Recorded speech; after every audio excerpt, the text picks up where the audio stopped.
In a busy lounge of a private golf club in Abuja, on a hot Sunday afternoon, Jennifer sipped her wine alone.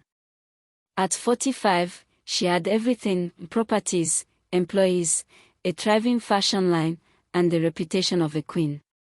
But wealth doesn't shield you from gossip. And Jennifer had grown tired of the "never married" pity in people's eyes. She is a successful entrepreneur based in Abuja. She's elegant, accomplished, and respected, but behind the grace lies deep loneliness. After years of failed relationships and family pressure, she wants companionship, love, and maybe even a child. That's when Williams walked in, 30, tall, handsome, eyes filled with curiosity. He looked rich, and he moved like he owned the room.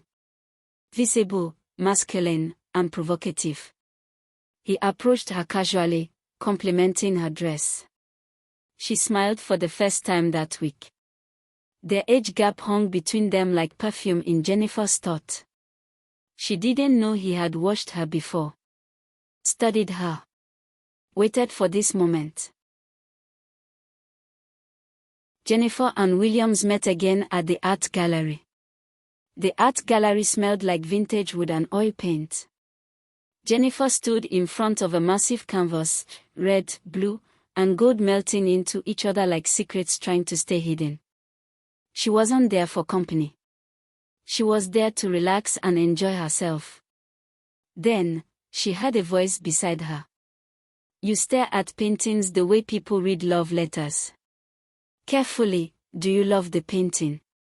She turned. Williams. The younger man from the golf lounge.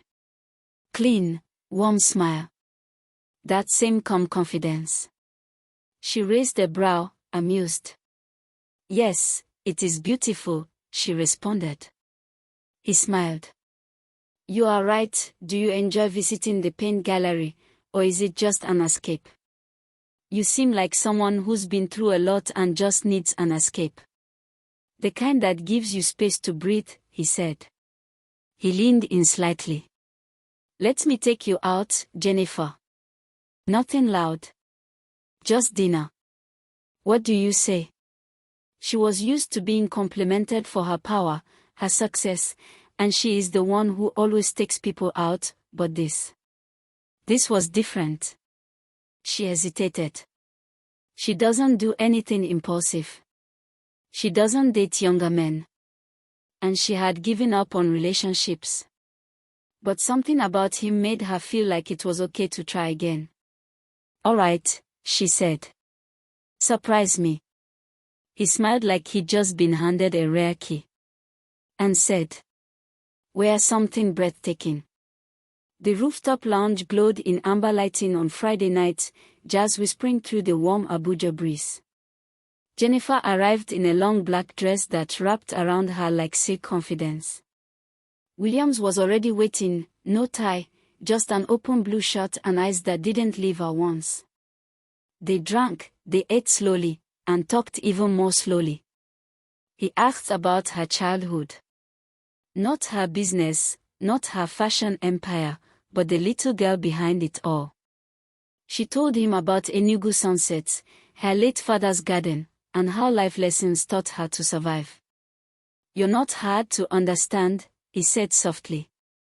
"You're just rare, and rare things deserve gentleness." She looked away, hiding a smile that felt like it belonged to her 20 years ago. After dinner, he stood and offered his hand. "Dance with me." She laughed.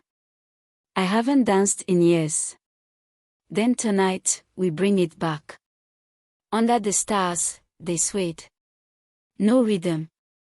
No rush. Just skin, breath, and a slow rediscovery of warmth. Her head found his chest. His hand found her waist. And in that moment, Jennifer didn't feel older. She didn't feel foolish. She didn't even feel afraid. She felt wanted. And for the first time in a long time, she let herself hope. That maybe, just maybe, this wasn't a trick. This wasn't danger in disguise. Maybe it was just the beginning of something beautiful. At home with her sister, when her sister visited her over a Sunday dinner. Jennifer was in deep thought, standing before a mirror. The mirror doesn't lie, she thought to herself. Fine lines beneath her eyes. Faint, but real. A soft fold of skin beneath her chin. The natural curve of age that no serum could erase. Jennifer stared at herself long and hard. Not with shame, she had made peace with time, but with doubt. Why me? She whispered aloud. She thought back to Williams's hands on her waist. The way he held her was like a melody. The way he looked at her, not like she was older, but like she was everything. But still, the voice crept in. He's 30. What if he's just enchanted by the comfort? By the lifestyle? By the safety of a woman who won't ask for too much? She opened her messages. Her friend Clara had sent a voice note earlier. Dear, love has no timeline. But wisdom does. Be present, but be prepared. Then she thought of her past. The ones who made her feel small. The ones who left when she stopped providing. The ones who thought her success was a challenge, not a crown. Was Williams different? Or was he just better at pretending? She gently touches her face. One stroke at a time. And as she gently paced round the room, the question followed her into the circle. If I take this risk, will it be love, or another lesson I didn't ask for? You're not getting younger, her sister's voice jolted her back to reality. This man seems genuine. Don't overthink it. Her mother adored him but advised her to take things slowly with him and be smart. Her employee liked him. Even the women in her circle called her lucky. Still, on that day, she wrestled with doubt. Was she being foolish? Or had God finally answered her prayers? She looked at herself in the mirror again.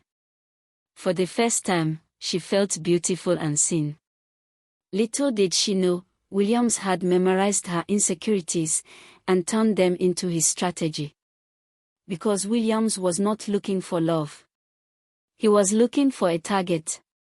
To him, Jennifer is the ultimate score. But what he doesn't expect is that Jennifer has scars of her own and claws beneath her calm.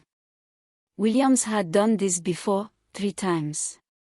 Each time, he scrolled through high society Facebook groups, charity galas, and event hashtags. Looking for signs, expensive jewelry, no wedding ring, captions like building alone is hard. He'd find them. Charm them. Marry them quickly. Then, empty their accounts, sell off properties, and disappear into thin air. But Jennifer was his jackpot. Her late father had been a great entrepreneur. Her businesses are doing very well also. She is wealthy. No children. No close male relatives. He played it slow, sending flowers, showing up randomly, making her laugh. He spoke of books and prayed before meals.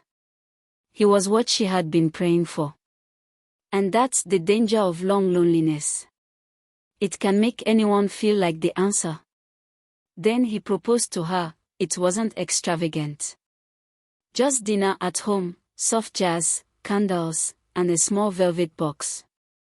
Williams got on one knee and said, "You've given me peace. Let me give you forever."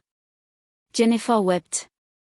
Not because of the ring, but because she had waited 20 years to hear something like that. She said yes.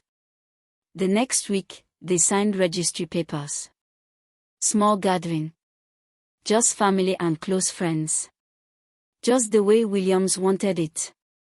To avoid drawing attention and getting recognized. He held her hand tightly that night and whispered, "Now we're one." But for him, it was "Now I own you." At first, married life was bliss. Williams cooked, massaged her feet, and even organized her business calendar. Jennifer felt God had finally answered her prayers. But slowly, things changed. He started interfering in her decisions. Told her which employee to fire. Criticized her choices. When she protested, he'd smile and say, "I'm just protecting you, people out there are watching." Then came the passwords. The account merges. The casual conversations about medical emergencies, next of kin and wills. "I'm your husband now. If anything happens, I should be in charge, right?" Jennifer nodded, unsure. She wanted to trust him. But at the back of her mind, an old voice whispered, "This love feels too heavy. Like something you didn't ask for, but now can't escape." It started subtly. Williams suggested she stop hanging around her single friends so much. "They'll just make you doubt our marriage," he said gently. Then he began taking her phone at night. Soon, he offered to be her assistant. Said he'd cut unnecessary spending and handle her books. "You work too hard, baby. Let me protect your empire." One by one, the things that made Jennifer independent were handed over to him. He didn't force. He just made her feel like it was love. But love shouldn't feel like a cage. And that's when Jennifer started to sense it. The smile he wore wasn't for her. It was for her bank balance. A week later, she got an alert, 100 million naira transferred from her business account. Labeled investment clearing. She called the bank. They said her husband authorized it. Shocked, she asked Williams. He smiled. "I told you last week, didn't I? We are investing in a logistics firm. It's for us." "But I didn't agree to that," she replied. "Sweetheart, we are married. Your money is our money, remember? And all I want is to grow your empire," he added. That night, Jennifer stared at the ceiling, cold with realization. This wasn't a misunderstanding. This was a plan. But how do you accuse your husband of being a thief when everyone thinks he's your savior? The next day, Jennifer contacted her longtime lawyer and godson, Henry. She whispered everything. "I think I've made a mistake," she said. "I don't know who I married." Henry offered to dig into Williams's background. Quietly, he assured her.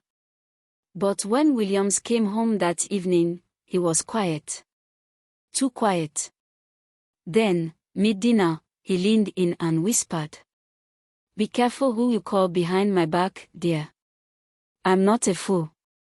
Her stomach dropped. Had he bugged her phone? Her office? Her home? Fear settled in like smoke. Not the kind that burns. The kind that suffocates you slowly. She quickly got a new number and a phone. Henry called 3 days later, voice trembling. "Williams is not who he says he is. His real name is Mike, and he's been married before 3 times. These women reported him for fraud." He emailed Jennifer a file. Fake companies. Multiple bank accounts. One name kept popping up, Donatus, a known fraudster who has been accused of money laundering and fraud. Williams wasn't just a romantic mistake. He was a fraudster. Later in the evening, Jennifer sat in her study, heart pounding, staring at her wedding photo. Reflecting on how she got here, angry with herself for getting fooled again. This was not her first heartbreak over people seeing her as a money bag. She lost hope in love, thinking Williams would restore her hope, but he has simply destroyed the little glimpse of light. The next day, she sat at her desk in the office. Hair wrapped. Face bare. No filters. Just Jennifer. Strong. Wounded. Betrayed. But not broken.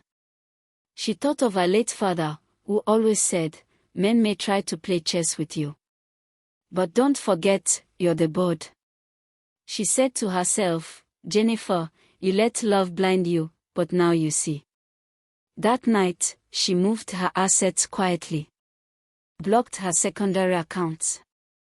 Replaced her safe. Logged her calls through Henry's encrypted server. And when Williams asked, "Are you okay, baby?" she smiled and said, "Never better." Because the game had changed. And she wasn't playing wife anymore, she was playing to win. Jennifer contacted an old friend from university, Nancy, now a private investigator working in Lagos. "Help me," she said, voice low, "but do it from the shadows." Nancy moved fast. Installed hidden cameras. Set up remote access to Williams's cars. Even bugged the sleek pen he always carried.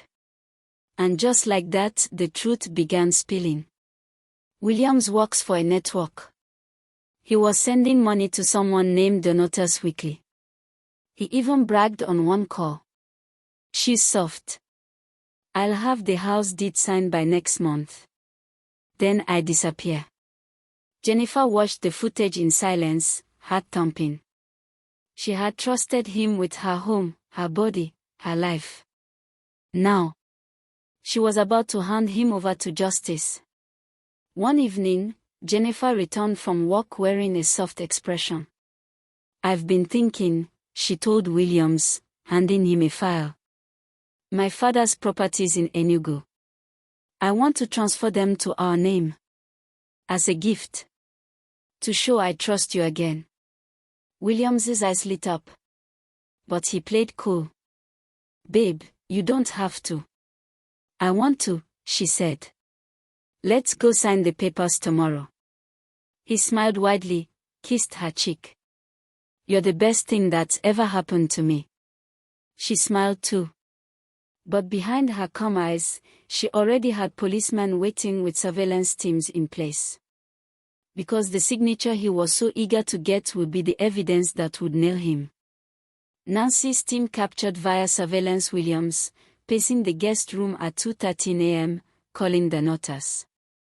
"Once I get the Enugu properties papers, I'm done with this old cow. One drop in her tea and she'll sleep for days, enough time for me to fly out," he said. Amanda, Nancy's employee, had everything. Her fingers clenched. Her stomach turned. But her mind stayed sharp. He had just confessed to a plan to defraud and cause harm to Jennifer. And the very next morning, while William smiled and made Jennifer breakfast, Amanda calmly passed the recording to Nancy. Later in the day, Jennifer and Williams met at the lawyer's office. Williams dressed to kill, navy agbada, gold wristwatch, clean shave. Jennifer wore a lemon yellow collar suit. Simple. Elegant. Timeless. They sat. Laughed. Signed. As he reached for the final page, the one that would give him ownership of her late father's estate, sirens wailed outside. Policeman entered. "Mike, you are under arrest for fraud, intention to commit homicide, and identity manipulation." Calling Williams his real name. He froze. Looked at Jennifer. She smiled softly. "You should have chosen love, but you chose greed." As they dragged him out, he shouted, "You'll regret this. You were nothing without me." But she didn't flinch. Because finally, she remembered who she was. News broke like wildfire. Young husband arrested for scamming Abuja socialite's older wife. Friends were stunned. Some apologized for ever encouraging the relationship. But Jennifer didn't hide. She gave a press statement. Bold. Poised. Clear.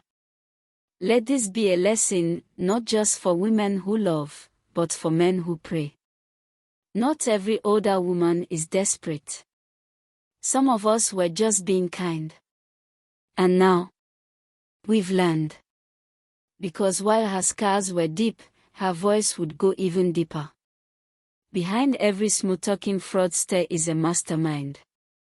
In Williams's case, it was the notus, the kingpin, the scammer, and the ghost.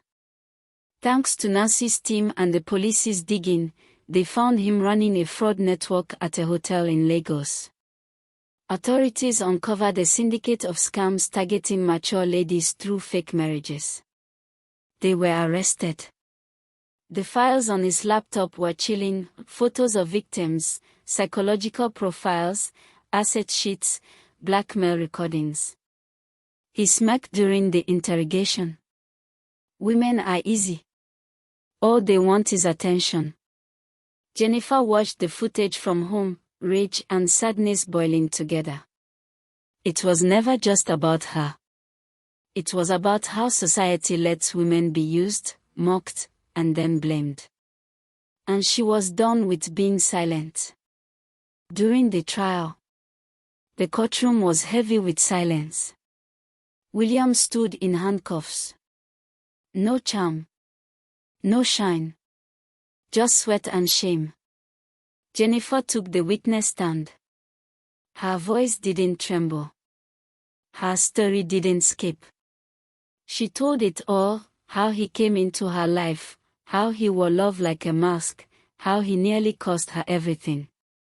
And when she finished, the judge looked at Williams and said, "You preyed on trust.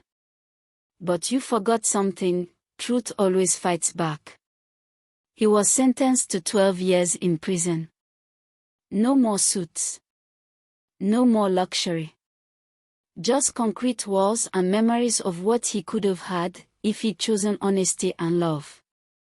After the noise faded, Jennifer reflected to herself. I wore a wedding ring that was a handcuff. But I broke free. I gave love to a liar, but I found truth in myself. I was scammed, but I survived. Some days, she cried. Others, she laughed out loud for no reason. But through it all, she healed. She refused to become bitter. Refused to hate herself for believing in love. Trust isn't weakness. It's strength, but only when given to the right person. And now, she was learning to give that strength back to herself and hoping for the right person. Then one day, at a restaurant in Abuja, Jennifer sat eating when a soft-spoken man, a well-known celebrity in his 40s, walked over. He didn't flirt. He didn't offer a drink.